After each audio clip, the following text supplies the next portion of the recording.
And you're watching NewsX World. Let's take a look at the headlines.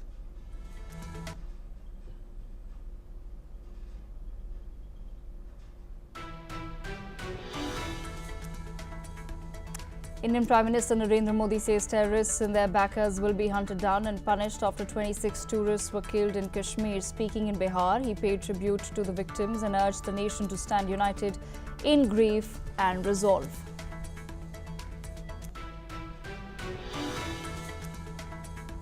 A reported 9 people have been killed and over 63 have been wounded in a Russian missile strike in Kyiv.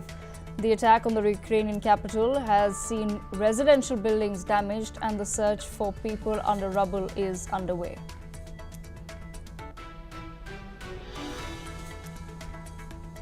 Beijing says there are no ongoing trade talks with Washington, dismissing President Trump's claim as groundless. China's Commerce Ministry flatly denies any negotiations to lower tariffs imposed by the US.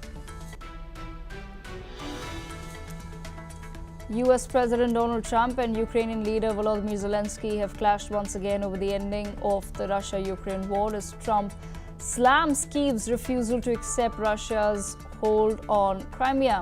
US Vice President J.D. Vance warns that if both sides don't agree to a deal soon, Washington may quit its peace role altogether.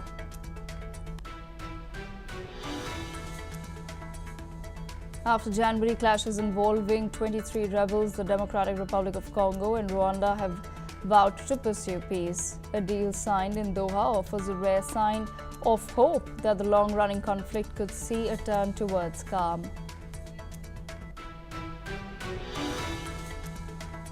US Secretary of State Marco Rubio says Iran must not enrich uranium under any deal with Washington, even as talks continue. Iran, however, has insisted that zero enrichment is unacceptable, making compromise hard to reach. Canada's Prime Minister Mark Carney has campaigned in British Columbia, a key swing region ahead of Monday's national election. His Liberals lead in Ontario and Quebec, while Poilievre's Conservatives hold strong in the prairies.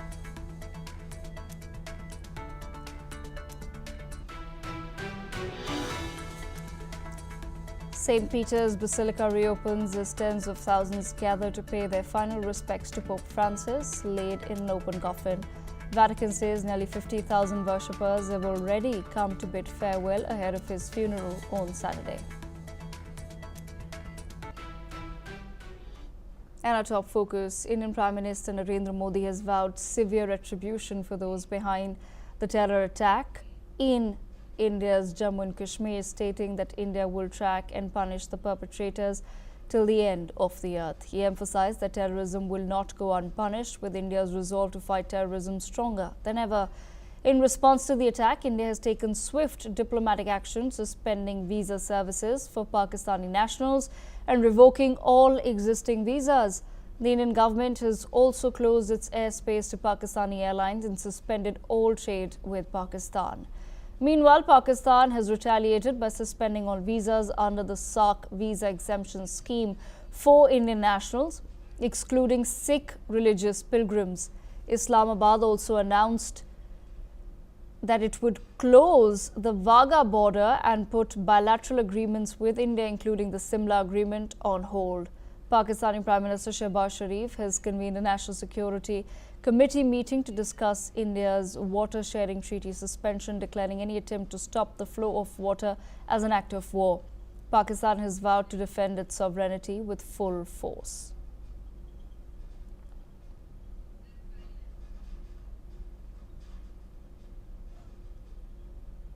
I have with me my colleague Brian Thomas joining us from Srinagar in Jammu and Kashmir, India. Brian, what is the latest development that you're picking up from the ground firstly? I am at the very famous Dal Lake, which is considered to be a very bustling area where a lot of tourist activities, attractions happen. There's a very famous shikara also. But again, post the very barbaric attack that had happened, it had jolted Kashmir, and not just Kashmir, the entire nation. But again, the tourism is one such aspect that remains the most affected. Let me show you these visuals also, you can see a very scenic view, a very majestic view that is looking. But you see on the other hand, how alarming this looks, because this is a peak season, right? And at this point of time, you expect a lot of tourists to come, and they were coming until this very incident that has happened. And after that, many tourists had to book their tickets and go back to their respective places. The shikharas there on the left hand side, when you see there, most of the shikharas are stranded, and there are hardly any tourists or tourists who are actually on shikara. This entire place, which is once filled with a lot of tourist attractions, is literally remains vacant and stranded. You can see this area also, this entire tourist friendly area, there's hardly any tourists. There's no one. There's just locals and maybe us. So it has severely impacted the tourism industry, the tourism aspect also. In Kashmir, the hotels have suffered major losses. The shikhara owners, the small restaurant owners, small hotel owners, they are experiencing heavy impact because of the tourism that has clearly been affected here. Yes, Devika. Brian, what exactly are the locals really telling you at this point in time? You've said that there is a major impact on tourism that can be seen already, but are lots of tourists now returning from Kashmir, and how exactly are the locals feeling at this point in time with the major hit tourism will take? Because essentially summers, the months of April, May and June are supposed to be some of the busiest months of the year.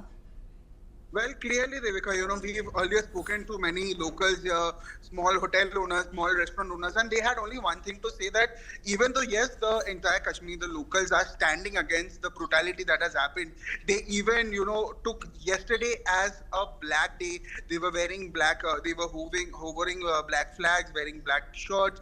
The shopkeepers had to close down their shops, and they were on ground protesting against the brutality. But clearly, the tourism aspect has clearly being affected heavily at this area. Again, I like to show you, this entire place looks vacant also. The shikharas also that should be on water, taking tourists from one place to another to show them around, is clearly stranded on the left hand side.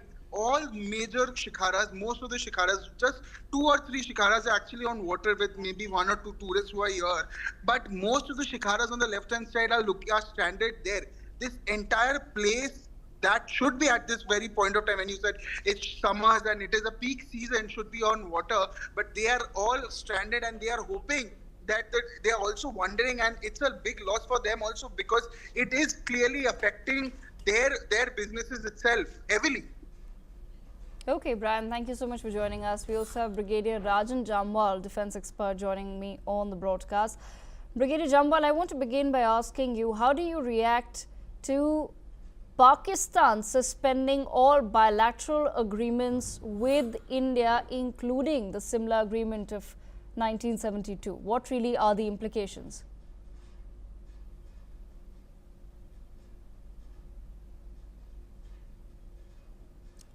Brigadier Jamwal, you'll have to unmute yourself.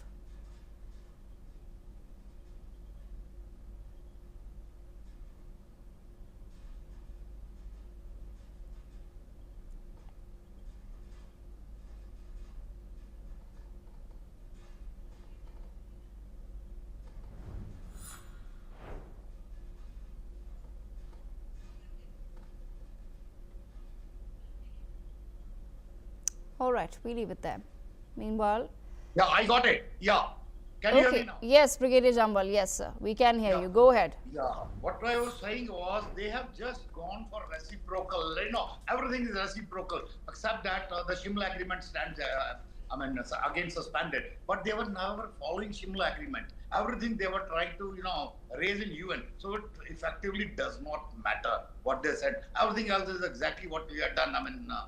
Even the closing of the airspace, transit route, trade, military attaches return. Everything is exactly what we have done. So looking at that, it is this thing. But unfortunately, they have no answer to what they claim as weaponization of water. It is not actually weaponization of water. It is, you actually cannot throw water and blood into the same sink. That is what was happening. So Pakistan had to be hurt economically. And this is where the Indus Water Treaty, we in any case had given them a lot of, notices, couple of starting 2-3 years back, where we said we want modification and renegotiation of this treaty. But Pakistan was dilly-dallying, not the thing. They were not responding. They were not responding. The abrogation of the treaty should have been done long time back.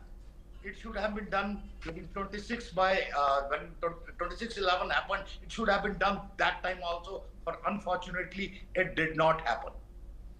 Good thing it has been done now, because the whole purpose of Pakistan creating this terrorism in India was basically to get hold of the catchment areas, slow down the dams we were making. In 70s and 80s, if you go by the old reports, you see they had that reports. Once we have this, all the dams are ready, we will, India will have a threatened being.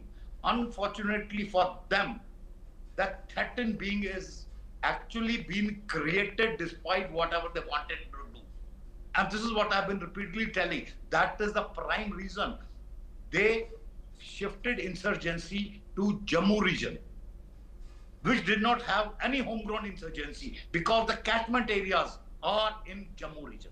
The most of the catchment areas are in Jammu region. They wanted physical hold of these, or not allow us to make our big dams. Anyway, that has happened. This thing now, the advantage with us is this is gone. People will say, okay, our dams do not allow this thing. Not of things one can do. The first thing is flushing. Though the treaty allows for flushing, but it is only during the peak monsoon season. That is August, this thing. I mean, as things stand today, we can flush any of the dams tomorrow. And they'll get water, not when they want it. This is what will hurt Pakistan economically and hurt them in real big way. And that is the correct step the government has taken. It will actually force them to rethink their whole strategy of the 1,000 carts, whatever this thing, and spreading, exporting insurgency as a matter of strategic policy. This is actually going to hurt them, and this should have been done a long back. And I'm sure this is not the end of it. We have had diplomatic, economic thing. The military escalation has already taken place. There are a lot of artillery duels going on in a couple of places. And I'm sure even the military escalation will further take place. And what will happen? Prime Minister Modi has made it very clear, we are going for their jugular now. We are going in not only for the foot soldiers, whom of course our forces will kill in just a couple of days now, they will get killed. It is the people who have planned this operation, people who facilitated this operation. They would be hunted down wherever they are, anywhere on the globe, they would be hunted down. And that is how our nation should be. Yeah. Brigadier Jambal, at the same time, when we say that this is a retaliatory move by Pakistan, India suspends the Indus Water Treaty, and then the next day Pakistan holds a meeting, post which we get to know that all bilateral agreements have been suspended along with the Simla agreement. Why exactly does Pakistan believe that suspension of the Simla agreement is a method to hurt India? You understand, there is no agreement worthwhile they have which can hurt India. Unlike us, we have this Indus Water Treaty, which could be easily weaponized, and we have done it. We have, I mean, there is no denying that we have weaponized water, and rightly so. So, how long can you keep taking so much terrorism, exporting openly? I mean, the world is generally okay, condemnation, leaving everything to condemnation. You have to act yourself. So, good, we have acted. As far as Pakistan is concerned, there is no agreement we have which will hurt us. The trade, in any case, it is hurting them. Because just look at the price indexes in both the countries and how the things are going from. Take medicines, for example, a paracetamol strip, which costs just 10-15 rupees in India, is going for 150 rupees in Pakistan, because it is coming it is again from an Indian company, but coming via Australia to Dubai, where it gets, printed in Urdu and then comes back to Pakistan, it is costing 150 rupees. So the loss is there. The tomatoes, even the crops. What does Pakistan produce? It does not even produce a pen. They were getting these things much cheaper from us. So it is on the other side. There's nothing they can do. The only thing they could do was, after taking all this, hurt us through terrorism. They were doing. So the only way to stop them is to hurt them in any way you can. That includes economic, diplomatic, and the kinetic means. And I'm happy that it is being done. Brigadier Jambal, what really is your assessment of what the next few days are going to look like between India and Pakistan, sir? Things are going hotting up. I was looking at some Pakistani channels, some of these TV channels of Pakistan. They, of course, were crying foul. They are saying the weaponization of his water is against human, this thing, all that, kind of this thing. Exporting terrorism is more inhuman. And exporting the extreme, that Hamas-style barbarism, is more inhuman. What we are doing is we are hurting them economically. Yes, their living standards will go down. Yes, there will be shortages. But end of the day, the people will have to ask the government, what situation have you put in? That will be the end game. Immediately, if you are asking next few days, the kinetic means, yes, the situation will escalate all along the LC. It may spill over to a few places in the international border. Right now, it's the artillery duels, maybe some limited short-range missiles could take off from either side, but nothing beyond that. The final kinetic action, it will be taken. It will be time and place of our choosing, which obviously for a lot of reasons will not be shared with anybody. But that will happen. Time frame also one cannot say, but it will happen, this thing. But it will not be in the immediate time frame. It will be not in the immediate time frame. You see, the hottening of the LC, what it is doing is, it is forcing Pakistan to divert its resources, manpower, from the western border, where already the BLA and the Afghans are, they have got them by the tails. They have got them by the tail. Now they already do not have sufficient strength. They have tackled that problem. And now with the line of control on their eastern border hotting up, they'll have to divert the resources. Now, moment that happens, Afghans will get bolder, the BLA will get bolder, and you'll see much more action. This will be happening in the next few days. It will happen because they have to retaliate back to the escalation on the line of control. They have to divert forces. They can't produce forces overnight, so they have to divert them. And thereafter, the BLA, this thing, as far as we are concerned, let it happen. Let it happen. Okay, all right, Brigadier Jambal, thank you so much for joining us on NewsX World. We leave it there. In other news, Volodymyr Zelensky is on his first visit to Africa following South Africa's recent vote in favor of a UN resolution condemning Russia's actions in Ukraine.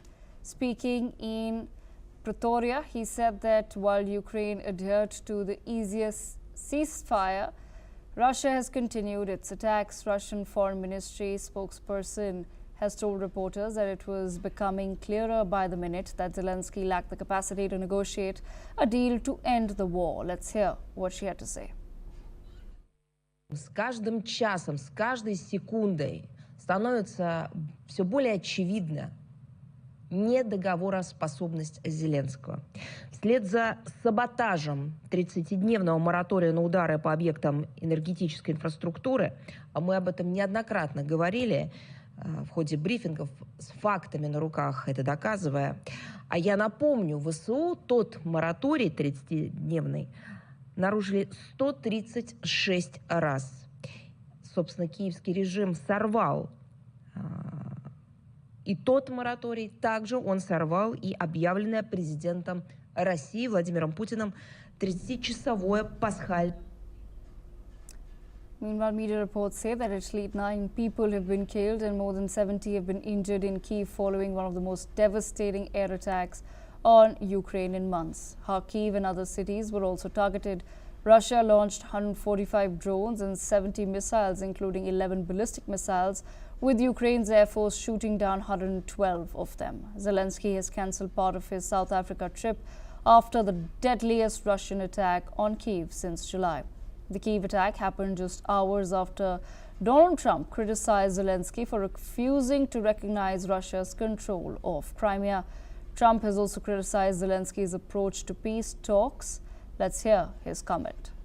I will say that I think Russia is ready, and a lot of people said Russia wanted to go for the whole thing. And I think we have a deal with Russia. We have to get a deal with Zelensky, and I hope that Zelensky, I thought it might be easier to deal with Zelensky. So far it's been harder, but that's okay. It's all right. But I think we have a deal with both. I hope they... Joining me in the broadcast is Mr. Martin Reis, Foreign Affairs Analyst from Frankfurt, Germany. I'd like to begin by asking you, Mr. Reis, is the United States of America being able to build enough pressure on Zelensky at this point in time? Because it does seem as though Russia is continuing its attacks. So, in a way, Zelensky has been put in a tough spot. Absolutely. We're seeing a shift in the U.S. policies. For President Donald Trump currently is a front runner in all of his achievements to negotiate peace. But right now we're seeing that Trump's comments signal a growing divide Western discourse. While the Biden administration was completely in the way of supporting European interests, now we're seeing a huge shift in Donald Trump's approach. And now we're seeing that the world cannot actually trust in the US as the supporter of Western interests. But now we see that Donald Trump is taking all of his support towards US interests. We need to analyze the broader implications. The international law, Russia's use of ballistic and cruise missiles against civilians targets may constitute violation in humanitarian law. And the geopolitical significance is that renewed strikes indicates that Moscow's intent to escalate pressure as a global intention shifts to a complete shift in the way that the US is seeing the crisis in Ukraine, in the Middle East, and basically it's like we don't have any other precedent of this kind of shifts in US policies. All right, Mr. Reis, thank you so much for joining us in NewsX World with your perspective. We leave it there. In other news, U.S. Treasury Secretary Scott Bessent has stated that the high tariffs imposed on China during the Trump administration are not a sustainable long-term strategy. He pointed out that the existing 145% tariff on Chinese goods, along with 125% tariff on U.S. products, cannot be maintained indefinitely. Bessent highlighted that both nations recognize the unsustainable nature of these tariff levels and the need for change in the future. Let's listen in. China's current economic model is built on exporting its way out of its economic troubles. It's an unsustainable model that is not only harming China, but the entire world. Meanwhile, President Donald Trump has suggested that he might reimpose tariffs on Chinese imports depending on the results of the ongoing trade discussions. His comments indicate that future trade negotiations could significantly influence the direction of U.S.-China trade relations. This is what Trump had to say on making a trade deal with China. On Chinese goods. Well, that depends on them. We have a situation where we have a very, very great place. It's called the United States of America, and it's been ripped off for years and years. These people know it. We talked about it. On the other hand, China has denied any ongoing trade talks with the U.S., rejecting recent indications from Washington. The country's Ministry of Commerce dismissed all reports of negotiations, labeling them as baseless. Additionally, China has called for the U.S. to remove all tariffs, emphasizing the importance of addressing the issue. Here's what the Chinese Commerce Ministry spokesperson had to say.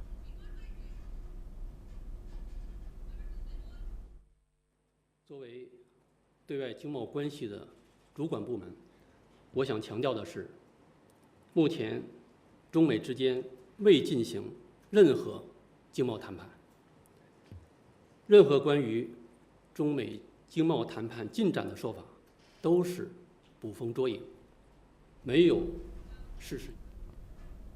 Joining me on the broadcast is Mr. Gerald Alfil, a marketing manager and expert in China from Dubai. Mr. Alfil, I want to understand from your perspective, when do you see an end to this tariff war? Good afternoon. Thank you. No, I think we can't see and can't predict an end. And also, I didn't have a crystal ball last time in the interview, and I don't have a crystal ball now. But what we discussed in recent weeks was that there will be voices which maybe not contradict Mr. Trump as president, but there will be more critical voices. Bessent said there's a chance for a big deal with China, while President Trump said there's a chance for a fair deal. So already there's some difference here. The dollar has weakened. There are more voices of protest coming, not only from the domestic economy in the US, but also from abroad. For example, a Swiss newswire, FI News, reported this today that the Swiss fund managers have seen the stagnation of inflows into funds because of the global uncertainty. There's no tariffs on funds, but definitely the uncertainty is already keeping things a bit on hold. So there will be, it's the who blinks first game is over, but it's also not the who laughs last game coming up. There will be a tit for tat, it will continue, and in the meantime, both China and the US try to increase relations with their allies abroad, like China's President recent visit, Xi Jinping's recent visit to Southeast Asia, Vietnam and other countries, and in May, just in a few weeks, President Trump will visit the Gulf states. Here in the Gulf region, there will be a lot of talk and a big focus on President Trump's talks here in the region. Mr. Alfil, thank you so much for joining us on NewsX World with that perspective. And that's all that we have time for. We will continue to bring more news updates from around the world on the other side. Stay tuned.